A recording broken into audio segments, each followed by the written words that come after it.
I'm back, back in my bed, my own bed. As you can see, the Africa filter is gone. But not only that, I've got like no makeup on. I literally just took a bath and like scrubbed myself from Africa, like scrubbed my skin, exfoliated, shaved, washed my hair, brushed my hair, and I've even done some manual labor by installing the air conditioner. So even that got done, and it's 5:30, and I am pretty much going to go to bed because I'm exhausted. It has taken like 24 hours to get home, like long flights and planes, trains, and automobiles is kind of how it took to get here. I'm so glad to be home. Although I don't know, I don't know what's next. This travel has been sort of like, again, like I said, time travel or like traveling from different worlds. And I feel like going through the process of flying and all of like airport life of the past 24 hours is like passing through like mucus and membrane and womb and being spit back out into a new life, that I'm not sure what it's all about and what I'm going to do. But I certainly plan to take better control of it than I did my first time around. When I was born not breathing, and it wasn't severe or anything, but it was a precursor to a much more severe health issue that my brother and sister had that was like supposed to be a one in a million thing that they told my parents like after it happened to my brother it wouldn't happen again. And then it did happen to my sister, and now looking back on it they think that I also like had a little of it, but I snapped out of it really quickly. But bottom line is I've always been somebody that's kind of like, I got to think about this first. Like, I'm not going to just do this because it's what we've always done. I have questions. I need to understand the why. I don't know if I'm buying in yet. And so I think even the day I was born, I was holding my breath and I was thinking about it because I was like, I don't know about this. Not sure, but I did start breathing, and from that point forward, as my parents can attest, I have always been somebody that asks, why do we have to do that? Or just because that was your experience doesn't mean it's going to be my experience. And just because that's the way you did it doesn't mean that's the way I have to do it. Question authority. I mean, I've literally been doing it since I had words. And so I don't know why it should ever have come as a surprise that I ever did it in my career, because it literally, that is how I was born. I was born reluctant to trust the process. I was born to be somebody that thinks a little bit about things first, and doesn't assume that the natural order of things has to be the natural order of things. Anyway, I'm getting way too deep and philosophical, but it just occurred to me when I was thinking about like rebirth. Like I tried to do it on my own terms the first time, and I got kind of squashed down a lot over the years, and my personality sort of, not that my parents necessarily had a problem with my personality. They just knew that I was going to have problems as as a kid and growing up because of it, because I thought so differently. And back then we didn't know about neurodiversity, we didn't know about ADHD.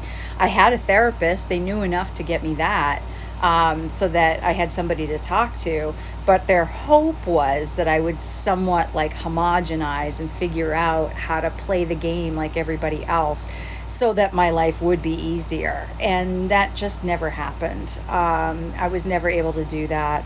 And then it followed me into my career. And so I've, spent 30 years of my career as a square peg in a round hole.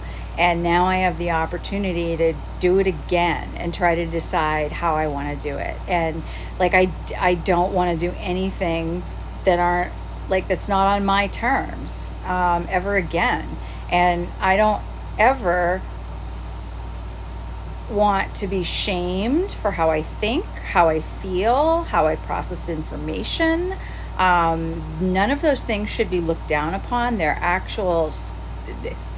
big strengths. And like over the years at work, like I've always tested really high in the areas of like strategic thinking in places where none of my other leader peers had. They certainly had better, like stronger skills in other areas than I have. But when it comes to like strategic thinking and like sort of being able to manage through like really challenging gray area situations and to come out with a really good resolution that like meets the company's needs but does it in a way that is respectful and caring of the associate, that's not something everybody can do. There's an actual scarcity of that skill in the workplace, and that is the skill I was bringing to the table. And up until 4 years ago, it was highly valued, a highly valued skill, and something that my leadership team was encouraging and helping me to refine it so that it would have even greater impact. And then I got into this role 4 years ago, which definitely like tapped into my operational brain and things I didn't know I could do. But the way that I think, the way that I handle people, all of that was very objectionable in this particular role. And me being different was something that never integrated into this role. So I am going to start talking about that and some very, very specific types of examples and things that help people to better understand kind of where I was. But I was definitely in a situation where I was being set up for failure, and all of my personality traits were being weaponized against me in ways I didn't even know until recently. And so it's unfortunate. It's unfortunate. And I had a day where I was like, I gaslit myself into thinking, oh my God, I am a crazy person. In those respects. But now that I've thought back about it, it's, somebody else's need to get pathological of you and your traits is because they are hiding something within themselves, and there's an insecurity within themselves. And so they use you against you. And again, I'll have more specific examples of it, but it was pathological what was happening. So I don't have to deal with that anymore, other than I have to sort of process the memories of it, the feelings of it, and just get through kind of the burnout and the exhaustion of it that I've had. And that's the goal going forward. I haven't quite figured out like what the Monday routine's going to be. I know the other manual labor I have ahead of me this weekend is I have to deconstruct my computer and monitors and send all those things back. I still need to sign my severance agreement. There were some things my lawyer wanted me to wait on before doing that, but I think, now's the time. So I will get that done in the next few days. But I will talk about, to some extent, why I've been hesitant to sign it. And I've definitely been holding back on a lot of things over the past few weeks, just to get through it, just to, just be peaceful, get through the transition, make things easy for everybody. But, like I'm having nightmares now about things that I experienced, and like I have to still see my psychiatrist. Like I thought I was probably going to be able to like fire her now that because the only reason I've ever needed her is for this job.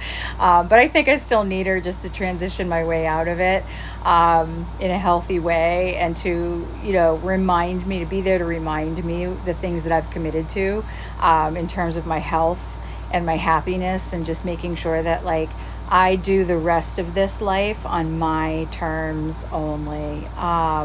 And I think that my terms are pretty smart. Like I'm not an irresponsible business person by any means, but I don't lie to people. I don't tell people to like things they don't like, but I still get them through the change management. So, I'll talk about change management and my approach to it, and some of the successes that I've had with that over the years, because I think that can be helpful for people who are still out there, trying to work through this stuff and want to do it in a healthy, value-based way, but can't say it won't get you targeted, depending on where you work and who you report to, because sometimes they just want you to drink the Kool-Aid and they want you to throw the Kool-Aid at your people, even though your people are looking at you and they're like, I'm not buying this.